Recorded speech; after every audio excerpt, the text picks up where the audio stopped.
Breaking news, according to my sources, music superstar, 3-time Super Bowl winner Travis Kelce has announced that he's engaged to be married to pop singer Taylor Swift. This breaking on the Adam Schefter podcast. Unbelievable. Did you see Shefty? Did he? Now, he didn't break this story, right? This was on Instagram first. A lot of people saw his alerts through the ESPN app and Twitter. That's how I saw it. Yeah. I mean, I figured it was NFL cutdown day. They're just cutting out one bachelor that's no longer on the market. Exactly. And it did involve the Kansas City Chiefs, so technically it's a roster move. Well, right? Someone said the groomsman's already been decided. It's the referees for the first game. I saw the picture. It was great. Yeah. So you'd have you'd have a transaction, right? You'd have signed Taylor Swift to the Kansas City Chiefs tight end. Unlimited deal, many years as she wants. I don't think there's a term to it, hopefully. Look, these crazy kids have been headed towards the aisle here for a while now. And apparently, according to the dad, Papa Kelce, he said that this actually he proposed 2 weeks ago, which would have put him right around the time she was on the big podcast show. Yeah. Well, the podcast blew up, so he said, "Well, I must have to ask her to marry me now." So it's successful. Oh, we should have done that on the podcast. I'm sure there's probably a recording of it somewhere. I mean, it's coming to a. Well, they had to get the pictures. They very beautiful pictures of the moment he proposed and that. So they're pretty cool. I also saw another meme that said, upon further review, the officials reviewed the tape and he didn't go down fully on one knee, so it's not official. Oh, jeez. Yeah. No, there was some good memes with the officials for sure. That part was funny. I would say this. I think that we all should be prepared for what is pretty much the scripted result of this year's NFL season.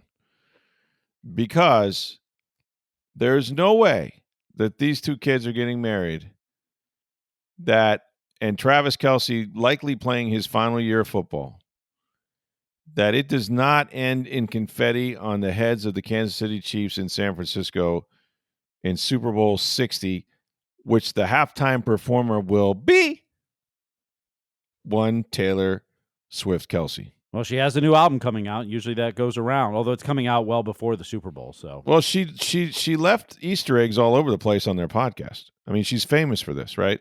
She started talking about how she's into this baking sourdough bread. Sourdough bread.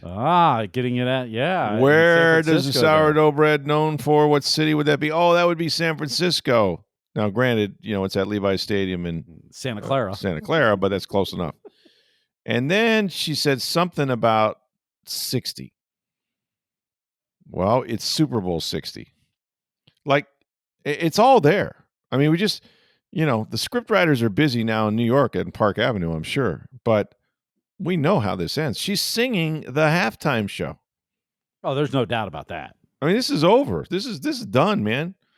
It's Chiefs against who in the NFC is all we're waiting for is the NFC team. Well, hopefully it's the Buccaneers. Could be. It may well be, but I don't know. I don't know if the script writers have been in Tampa. I haven't seen them. Who are they talking to? Who are they cutting a deal with? Baker and Kelce would be fun. Oh, by the way, another Baker Mayfield commercial. Did you see this one? The Bud Light Schrager Grill? I did, yes, with George Kittle. With George Kittle, yeah. My man Baker is back. He's all the way back, man. I mean, we don't have Progressive Insurance, but we've got now. We got three ads now. Popeyes, we've got Bud Uber Light, Eats. and we got Uber Eats coming. Yeah. I mean, it's food and beverage time, but that's okay. We don't have to sell insurance. We can have fun. It's Fun Baker, or Better Baker, as he's called. I think it's great. And before you start complaining that, his play is going to drop off, all these were done during the time that they were not in camp or not in mini camp or off season. Well, the Uber Eats was done in the preseason. It was done. Yeah, it was done. You're right. It was done in Philadelphia in the preseason. But the other ones took about 5 hours, or so, he said, during the shoot. And then they cut them up and make about 20 commercials. But yeah, man, big news. It was, I pulled out of $1 place after the Bucs had their quick workout and whatnot. And bam, there it was, man. It was everywhere. Adam Schefter, all across the news, the interweb, as the kids say, and they got great pictures. And the ring is massive, as you might expect. It better be. Yeah, I mean, really, I mean, she's worth about $1 billion, and he's worth about maybe a couple $100 million. But what the heck? I'm happy for him. I literally got a call. I was in a sandwich line after practice, and I got a call, and my teenage daughter, not surprisingly, was screaming at the top of her lungs. And I thought, oh my God, what has happened? And she's like, Dad, Dad. I'm like, what? She goes, they're engaged. I'm like, who's engaged? I don't know anybody that age that's engaged. All my friends have been married and divorced and married again. And she's like, Taylor Travis. He's like, I gotta go. So that scene played out all over America. Anyway, happy for them. Not so happy are a bunch of guys that are without jobs now in the NFL because the cut down day was on Monday at 4 p.m. and a lot of those decisions had been made before that. But we had a chance to talk to Todd Bowles, and we had not done that really since he made the change at quarterback in particular, and that's kind of what I wanted to talk to him about. Now, Bridgewater was unavailable, and I don't know if this is true. I was talking to Mike Behanick, one of the PR guys over there, and he told me because I asked if we could get Teddy, and he goes, "Now, this is the one day he picks his kid up from school." And I'm like, "Really?" And my understanding is that school is in South Florida, so he was No. gonna, yeah. Like, and I'm never gonna complain about having to drive 5 minutes to get my kid. Like, they'll call me and they go, "Dad, can you pick me up?" I'm like, "Oh, come on, really?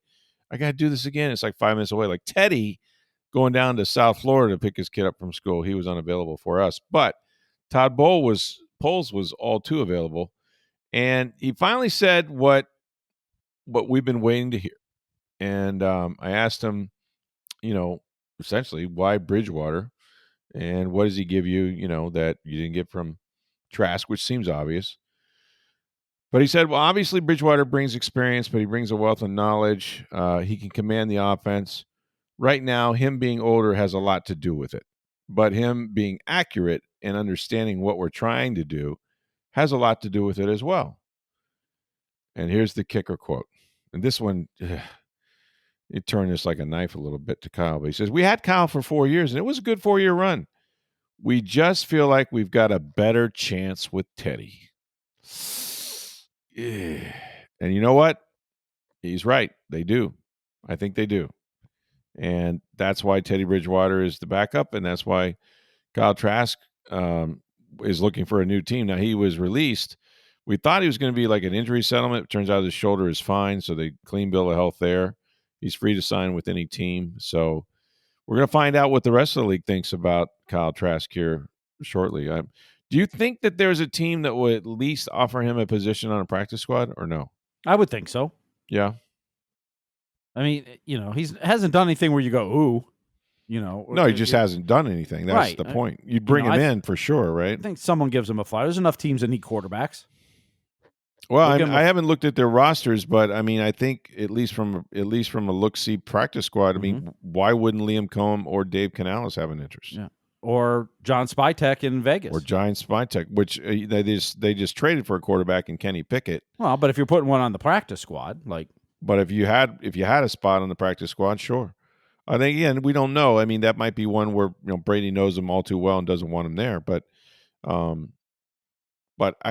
gotta believe, like, he hasn't done anything necessarily to tell you he can't quarterback in the NFL.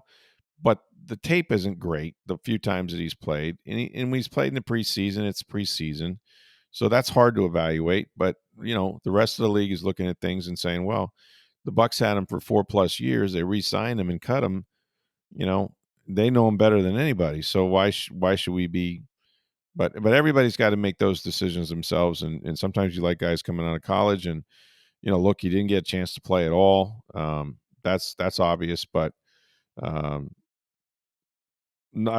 may be a minority. We were not, and I think you were with me. We're not surprised by this move at all. And When it finally came down, Todd Bowles said the obvious, which was, we've got a better chance, insert to win, with Teddy. Well, you always ask with the backup quarterback or anybody, if Baker Mayfield got hurt, if you ask Todd Bowles the night before whatever game, right, whether it's a regular season night, that's Saturday night. Could you sleep that night? Mm-hmm. And while he's always said yes, I think he'd play well. Yeah. You sleep a lot better with Teddy Bridgewater as your quarterback than Kyle Trask. Absolutely. It doesn't mean Kyle Trask couldn't actually be the better quarterback, but based on what you know, what you've seen, what they've done in their careers, yeah, and you think you have a chance at the Super Bowl this year, if you need to get a game or two out of your backup, which one are you sleeping better with the night before a game? No question. It's Teddy Bridgewater. And so that's why they made the move. Doesn't mean they don't think Kyle Trask could not be an NFL quarterback at some point. Doesn't mean they don't think he's good enough to be a backup. They just found a better one. It's a cruel business. Yeah. But it's a team trying for the Super Bowl, and they have to look at everything. It's the same reason why Desmond Watson's not going to be on the practice squad and why they cut him. At this point, based on where he's at and where they want him, he's not going to help this year. Right. So why take up that spot when they need help this year? Right. Yeah, he's not ready to play. And then, as Todd Bowles said about Desmond Watson, it's like, look, if you can't get on the field and we're making cuts, you can't expect us to keep you on the team. Yep. And the only reason he couldn't get on the field was, and you can blame him, you can say it was too ambitious, you can say it wasn't ambitious enough, but he clearly wasn't at the kind of shape, i.e. weight, that they needed him to be. They must have thought there was a realistic chance that he could do that before training camp ended. He did not. Now, Bowles said that we don't have any plans to sign him at this time, but we talked to him. We had a long conversation, and we said that, hey, we'll look you up. We'll revisit this in a few weeks, or we'll see where you're at. And when he says where you're at, he means on the scale, and that's really what it seems like it's coming down to. So, blame Desmond for not losing it. I don't know what his habits are. I don't know that he did anything wrong, but he's not where he needed to be for them to keep him. So they didn't do that. And with Trask, there's going to be a lot of pushback, and has been. I've seen on the interweb, people saying, "Man, what a bust! What a wasted second round pick." And what the Bucs would say to you was, it's not like they used a bunch of picks to move up in the top part of the first round, to then move on. I mean, he was a backup here for 4 years. Now, he didn't get to play because he was a backup to the backup on 2 of those years, when Blaine Gabbert was here behind Tom Brady. But he did back up Baker Mayfield for 2 years, and that is a job. Yep. Would you draft that guy in the second round every year? Not necessarily, but I don't know that it was a wasted pick. It turned out that he didn't have to play, and because he hasn't played, you probably don't have as much confidence in him as you would if he had. But the cards that was dealt. So, he's got to move on. The Bucs got to move on. It was a bust, but go back to when they drafted him. Tom Brady was in his second season. Right. They just won the Super Bowl. Right. You just won the Super Bowl. He was in his second season. You weren't guaranteed any more seasons past that season. No. They didn't really have a future plan at quarterback.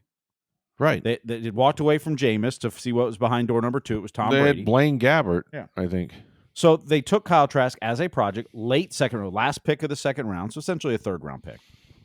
They took him as a project, thinking that, hey, in a year or two, Tom Brady's not going to be here anymore, and we have to have a plan. I can remember talking to Bruce Arians about him. He said, "Look, he had a good workout at Florida. We liked it. Yep. We liked him. We liked everything about him. And here's what we know about Kyle Trask: didn't start in high school, right? Did not start in high school. I think De'Aaron King was the starter at his high school, and he went to Miami.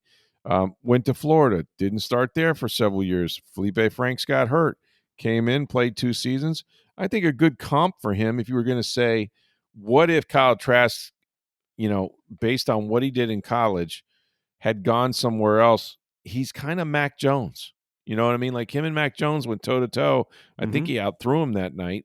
They may have lost the game, but they were both SEC quarterbacks, and Mac got his chance to start with the Patriots for a few years, and now he's bounced around as a backup. I believe he's in San Francisco now, behind Brock Purdy. But he seemed to do okay when he got his shot. Mm-hmm. It's the old Hamilton, I will not throw away my shot. Well, Kyle Trask never got that shot, and he didn't make one for himself either, by the way. Well, that's the thing is while he didn't get the shot, he didn't make the shot, He had an opportunity. Which is why they went and signed Baker Mayfield. And while Right. they said it was a competition for that, it really wasn't. It really wasn't. No. I mean, somebody was Baker's challenged job. me on that today too. Yeah. They were like, "Oh, you said it was a competition." No, I didn't say it. They said it. We said it all along that it's not really Right. a competition, but No. they're saying it is. And although Dave Canales had almost convinced you it was, he had at one me. point. He had me for 20 minutes. It was the 1 week that Baker stunk it up. Like, they were indoors. I'll never forget it. Baker had a couple practices where he threw a ton of picks, and he didn't play well, but he was, he's trying stuff too. And every quarterback kind of looks at interceptions in training camp a little different. But that was the very day that I talked to Dave Canales. Really close, a lot closer than you think. And I was like, and I walked out there going, wow, could Trask win this thing? And then about 5 minutes later, I realized, no, he can't. Yeah. But so the Bucs took Trask as we have to have a plan for the future. Yeah. Because we don't know. Brady ended up coming back the next season. You didn't know that at the time. No. 40 days later, he was back. And they really, they had Blaine Gabbert, but he's near the end of his career at that point. So, it's a bust because it's a second-round pick that never really played for you, although did fill the backup quarterback role for several seasons, which is an important role on a team. Wasn't needed much. It wasn't needed, yeah. But 11 passes. You brought Tom Brady and Baker Mayfield in, who are better quarterbacks than Kyle Trask. I don't think there's any question about that. And they would be better quarterbacks if Kyle Trask was the backup in Las Vegas, or if Tom Brady was a starter and he was the backup in Carolina. Mm-hmm. He would still be the backup if you had those starters. If Baker Mayfield Baker Mayfield didn't make it in Carolina, but in most places he would have been the number 2, and that's what he was in Tampa. And they don't see him as the number 1 anymore. And more importantly, they don't have the roster spots to carry 3 quarterbacks. And so, Teddy's got to be that guy behind Baker on Sunday, with Mike Evans and Chris Godwin down to start the season. Tristan Wirfs down to start the season. You're carrying those guys on the 53, so they're already shorthanded that way. So this is the way they decided to go, and I don't disagree with it. I think, I saw what everybody should have seen, which was Trask sort of played his way out of this job as the team got better, and they had what they think is a legitimate Super Bowl contender. Kyle Trask had not gotten better, and they needed him to be much better. And so they went out and find somebody who, is worthy of carrying this team if they needed him for a week or 2 or 3, to replace Baker Mayfield and keep it on the tracks, because they believe, for all the world, they have a Super Bowl team, and you're not going to tell them otherwise, whether guys are hurt or Wirfs is hurt. By the way, I saw Wirfs today in the locker room. If you didn't know, you wouldn't know. He passed his physical, by the way, him and Chris Godwin both, which is what you have to do when they get to these 53-man cut downs. You're going to run everybody through there, so you got a starting idea of where they're at to begin the season. And so, both Godwin and Wirfs was walking around, no cane, no leg brace. I saw him in the locker room. Now, that's not to say he's going to play before week 4. I don't think you'll see either one, actually. But fast healer for sure. And you just don't know. Like, he's gonna definitely want to be out there with Baker, because that's his guy, and he's going to want to protect him as best as he can. But it's encouraging that both those guys passed their physicals and they're both healthy now and sort of ready to move on. But there were other cuts. They had to get to 53. They had too many receivers. So Trey Palmer, who played a lot of football for these guys the last 2 years, out of Nebraska and LSU, he was like a 7th-round pick himself. He got whacked. He got cut. And then there were some surprises too. You had 3 undrafted free agents make the team.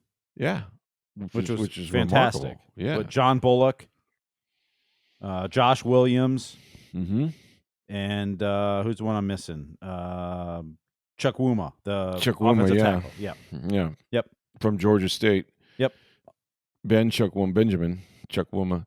Yep. As a matter of fact, yeah, they're all terrific stories, and what's interesting about all three of those guys, not only were they undrafted, all three of them walked on to their college football teams. Think about the odds of that. You're a high school player with no scholarship, and you walk on to your college football program and you beat the odds, you make the team. Mm-hmm. You play your career, and you're undrafted at the NFL, and you come on, which is essentially the walk-on of the NFL, and you make the team. Yep. Wasn't Baker Mayfield a walk-on? He was.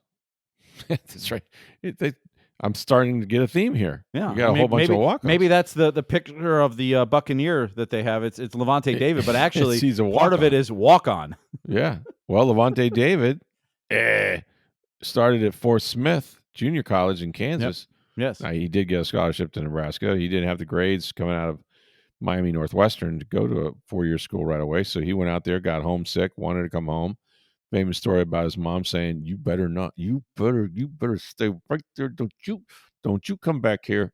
And he didn't. He stuck it out. It got him to Nebraska, and the rest, as they say, is history.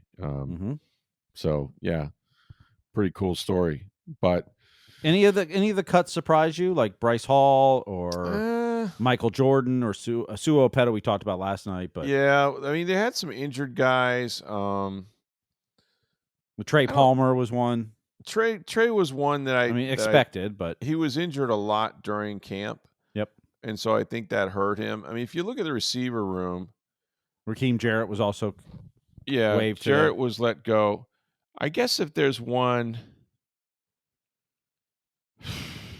I don't know. Jake Majors was injured. He had a chance to make this team, the center. Yep. Nick Jackson we've talked about, who was another undrafted guy. In fact, he won a job or a chance to come to camp because he was in a tryout camp, a rookie tryout camp. Mm-hmm. I think Nick will be back on the practice squad for sure. I like C.J. Brewer a lot, but they cut him. They had other guys they thought were better. I don't really see a lot of guys on this list, to be honest with you, that I would have said. I mean, Bryce is a tough one because he had the same injury as Godwin a year ago. Yep. Early in the season, first game of the season against Washington, and he had worked his way back. But again, they have some really, really good players out there, and it was just tougher for him to make the team. Tougher to make the team, and that's not to say that some of these guys won't be back. They could bring Bryce back if they wanted to. The receivers they kept. I think the surprise would be to me was Cameron Johnson is still on this team. Mm-hmm. Didn't do a lot in the preseason, and you have Tez Johnson. So the Johnson and Johnson guys are there, and they're both kick returners, and they're both kind of the same guy. Smallish, quick receivers that can play special teams. And so I don't know that you need two of them. I'm still wondering if the Bucs found something they like off the waiver wire, if they wouldn't still make a move, and if that move wouldn't be with Cameron Johnson. But it may just be a temporary hold until Godwin's back too. Well, Godwin is on the 53 though. But I mean, until he's ready. But you're to play. saying you're carrying the extra receiver. Yeah. Yes, absolutely. You could do that. Yeah. Because even though Tez does special team stuff, if you're going to use him as a receiver, you may not want him back there very much. It just depends on who else you got. But yeah, 3 undrafted free agents made the roster, and all 3 walked on at their college football programs, which I always find amazing. So I can't say that I was surprised by any of them, really. We knew they were heavy at receiver. I think they have about 18 new players, and that's about average. You turn over about a third of the roster every year, unless you have, a lot of salary cap casualties or something like that. So it's, talking to Bowles, he really likes his team. He thinks that they've got, everything they need to contend for a Super Bowl. They're not happy with just winning the division anymore. He's not afraid to speak it into his existence. So, it's a confident bunch. They're going to have to survive without Wirfs. They're going to have to survive without Godwin. They can't sustain any more injuries to certain positions. But I think things went about like we expected when we got down to the cuts. There wasn't. And look, they tried to trade Trey Palmer. I know people were like, well, why didn't you get something for him? Well, because, again, even though he played here 2 years and he was a primary kick returner last year, he averaged about 8 yards a punt return. As soon as you call the GM, Steve Versnick, and say, Steve, we're swimming in receivers here. I mean, we got them jumping in the boat. Like, I don't know what to do with. Oh, sure, Chris Godwin might miss a couple of weeks, but let me tell you, I don't know what to do with all these guys. Do you need anybody? And well, what'd you have in mind? Right. And then all of a sudden you say Trey Palmer. It's like, you're going to cut him, aren't you? Well, yeah, that's why I'm calling you. Well, then why wouldn't I just wait and claim him? Like we're fifth in the waiver wire. We'll just wait and take our chances. And so that's why you don't get any compensation. There's also lots of receivers waived today. Like, my God, Hunter Renfrow and many. I mean, there's many others. Yeah. Like so, unless there's a guy you really want, right? Like, not someone called you and said, "Hey, we're offering you up." Oh yeah, no, it's like, "Hey, we want that guy. Let me call and see what." Tampa. Right. Exactly. If someone really liked Trey Palmer, they'd call going, "Hey, are you going to cut Trey Palmer? What do you want for him?" Right. Exactly. Yeah, that's what teams would do. But they know who they're going to cut. They can see who's on the roster. They can see who's the odd man out. And that's why he was released.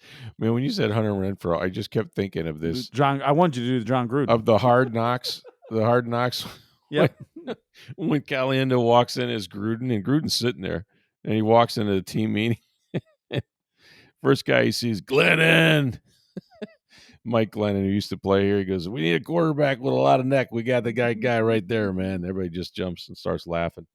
And then they go, John, name, school, and signing bonus. He goes, John Gruden, University of Dayton. I do this bleep for free. It's just, and they're just cracking up, and Derek Carr's losing it and all that stuff. And then he starts in on Renfrow, and he goes, "I saw something yesterday that impressed me tremendously. Hunter Renfrow, pretty spectacular, man." And Renfro's laughing. But Renfrow, he was a not a good but a great receiver at Clemson. Won a national champion. I think he caught the winning pass at Raymond James Stadium. I think from Trevor Lawrence. I'm not exact. No, it wasn't Trevor Lawrence. It was Watson, right? Yes. Yeah. At any rate, I'm probably getting us all screwed up, but regardless. And then I heard he missed a year because he had like really bad colitis or something like that, intestinal issues or whatnot. And then it got cut. So he's out there, but I don't know what his football future is right now. I only mention his name because it brings up John Gruden. So we love John Gruden. We love doing John Gruden. Saw something that impressed me tremendously. Oh man, what else we got? We got the Bucs cuts. The Saints named Spencer Rattler their starting quarterback. Yeah, that's the final probably one. Yeah, that's probably not good for the Saints. I mean, I've been watching Spencer Rattler since he was on that, I don't know, the Netflix series about the young quarterback or Last Chance U. He was one of those Last Chance U guys. Went to that junior college in Mississippi. Mm-hmm. I don't know. There's some other guys like Rashad Wisdom made this team. He's from University of Texas San Antonio. That was a good development. Running back from LSU. I mean, there's some guys that we expected, but now we have to see, because once they see all these who clears waivers, then they can begin signing guys back to the practice squad.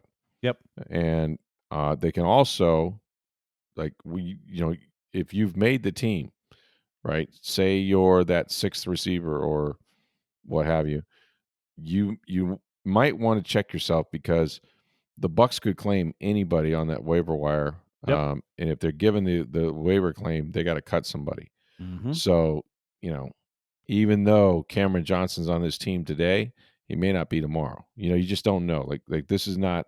I always say that until the Wednesday of the first game, until you get to next Wednesday, not this Wednesday, but next Wednesday before the Atlanta game, then you'll have an idea who's actually on the team.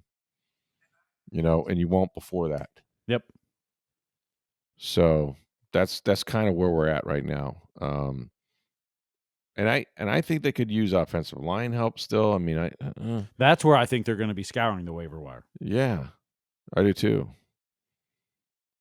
Because Chukwuma, while they're really impressed with him, he has no experience.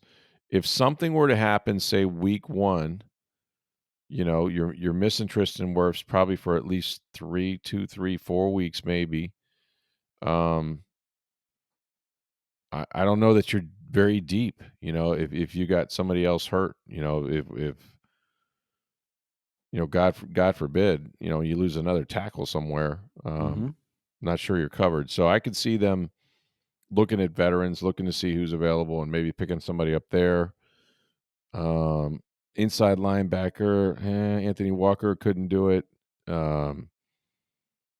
It seems like they're okay with this Bullet kid from Nebraska, is primarily a special teams guy. They'll bring back Jackson, who led them in tackles in the preseason if he clears waivers. Yeah, I don't know. I think offensive line might be a position I would look at, especially tackle. Just to try to cover myself a little better. But yeah, it was. I don't think there were a ton of surprises. And like I said, they got like 18 new players, which is a good chunk of newbies. But that's pretty standard. It was hard to make this team. This team was stuck together and constructed pretty well. And the guys they brought in, you get 3 undrafted free agents on a club. That's rare.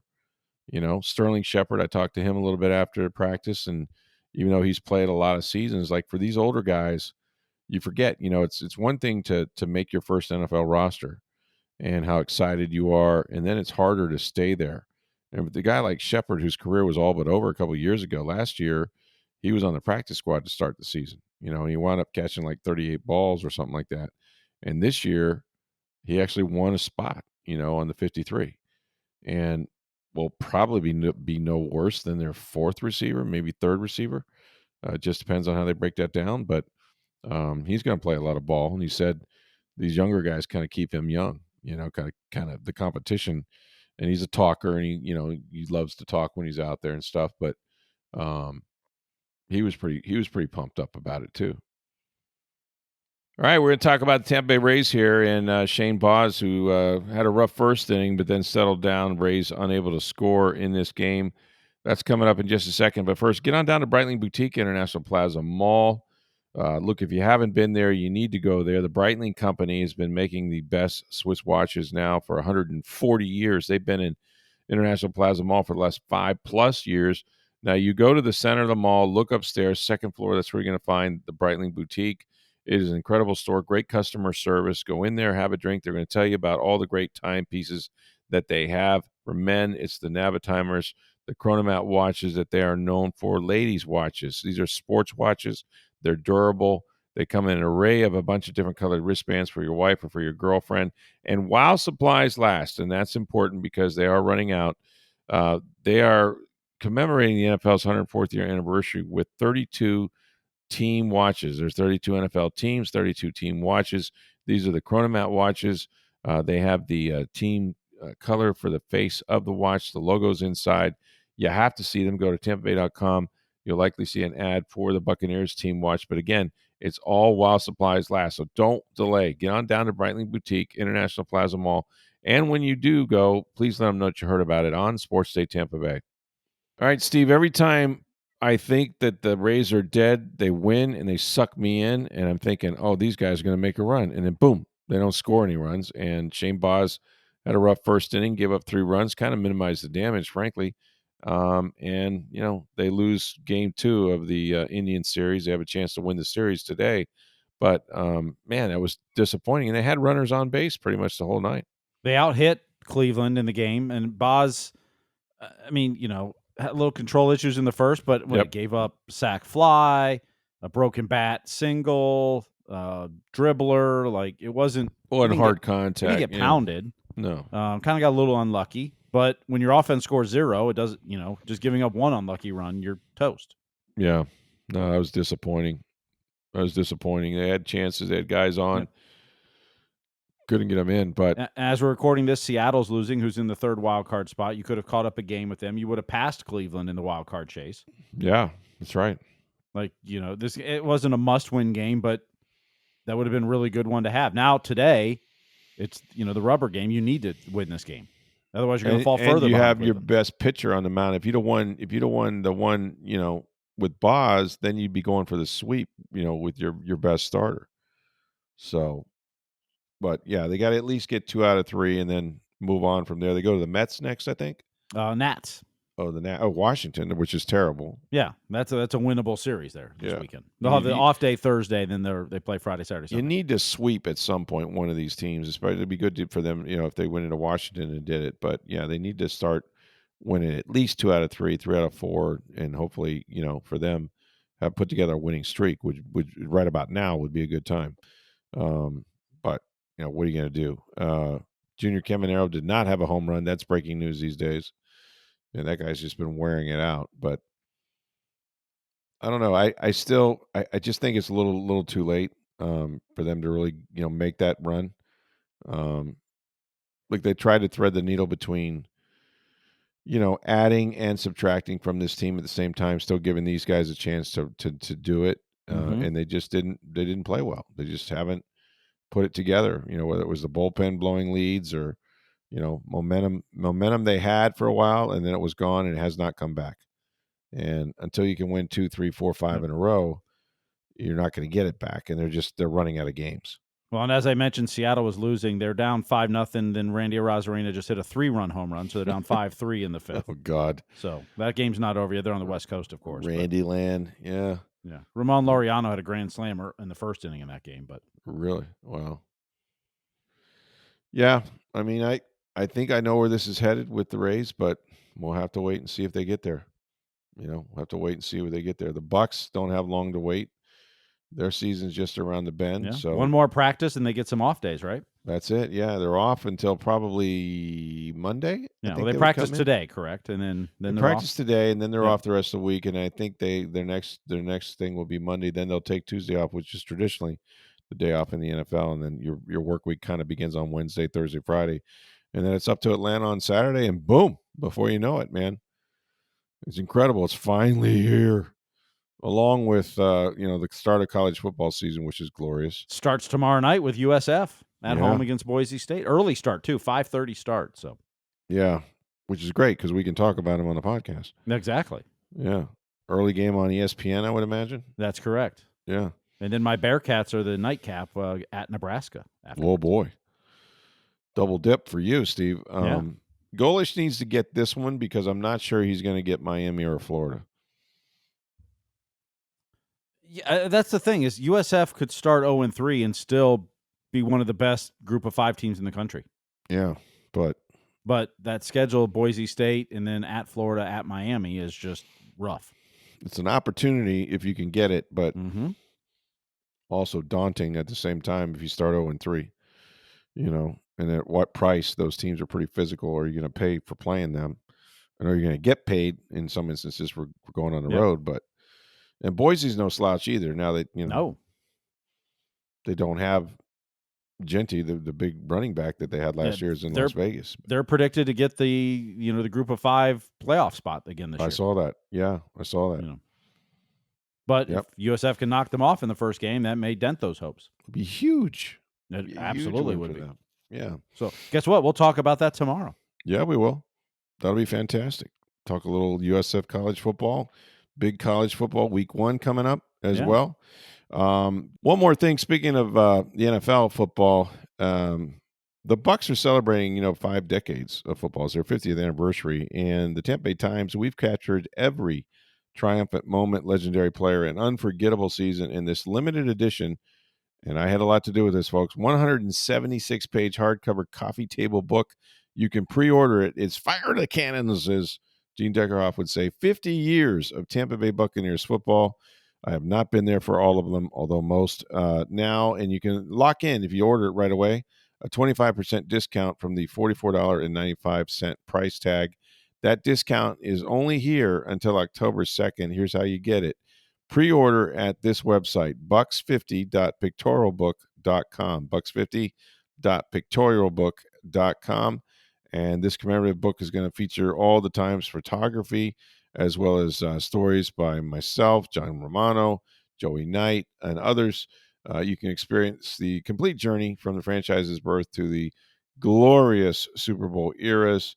And this book is also going to ship directly to you by November 14th. So it is the perfect time to get that gift for the holidays.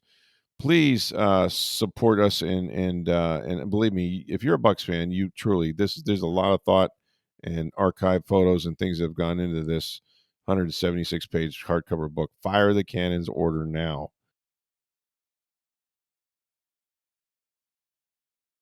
Hey, special treat tomorrow. Matt Baker, our college football writer, used to work for the Tampa Bay Times, now a big shot at the New York Times and the Athletic, is going to join us for one night only. Hopefully he'll be back sometime later, but we're going to talk all things college football. Week 1, of course, coming up, just the changing landscape of the game and everything else. Matt Baker tomorrow on the podcast. Make sure you get on down to Breitling Boutique, International Plaza Mall. Check out all the beautiful watches they have, including the NFL watches, women's watches.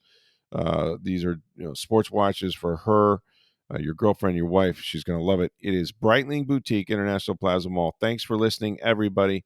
For Steve Versnick, I'm Rick Stroud, the Tampa Bay Times. Have a great day.